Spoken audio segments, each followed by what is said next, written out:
আমরা বিরোধী দলের পক্ষ থেকে মূলত প্রস্তাবগুলো দিয়েছি, আর কোনোটাই দেই নাই। তো স্বাভাবিকভাবে এটা একটা রেওয়াজের প্রতি সম্মান রেখেই বলছি, যেহেতু এই রেওয়াজ এবং এই আলোচনা গ্রহণ হওয়ার সম্ভাবনা নাই, সেই কারণে আমরা মূল্যবান সময়টা বাঁচাইতে পারি কিনা, আমাদের কোনো সুযোগ আছে কিনা যে আমাদের দেওয়া এই ছাঁটাই প্রস্তাবগুলো আমরা আমরা প্রত্যাহার করে নিলাম, তাহলে বোধহয় কাজটা সহজ হয়।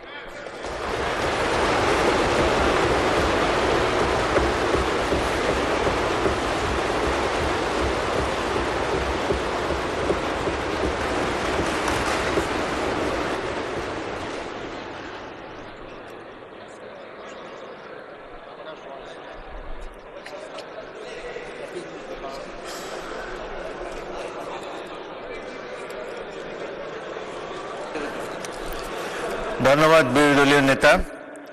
আমার মনে হয় ট্রেজারি বেঞ্চ আপনার এই প্রস্তাব তারা গ্রহণ করেছে। আমার মনে হয় যে প্রস্তাবগুলো উত্থাপনে মাননীয় মন্ত্রী প্রস্তাব উত্থাপনের পর সরাসরি প্রস্তাবটি ভোটে দেওয়া হবে।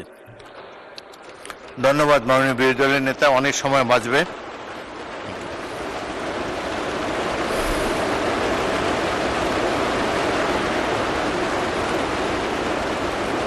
আমি এখন দাবি নম্বর 34 উত্থাপনের জন্য মাননীয় যুব ও ক্রীড়া প্রতিমন্ত্রী মোহাম্মদ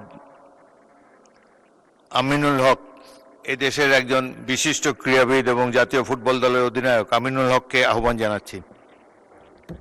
ধন্যবাদ মাননীয় স্পিকার।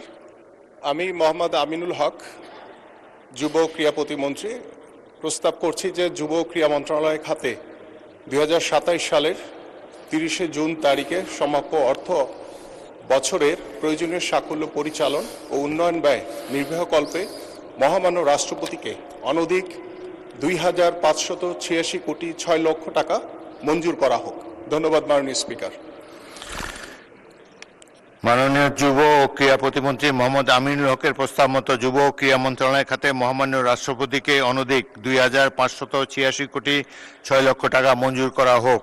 যারা এই প্রস্তাবের পক্ষে আছেন তারা হ্যাঁ বলুন, যারা এই প্রস্তাবের বিপক্ষে আছেন তারা না বলুন। আমার মনে হয় হ্যাঁ জয়যুক্ত হয়েছে, হ্যাঁ জয়যুক্ত হয়েছে, হ্যাঁ জয়যুক্ত হয়েছে। অতএব দাবি নম্বর 34 সংসদে গৃহীত হলো।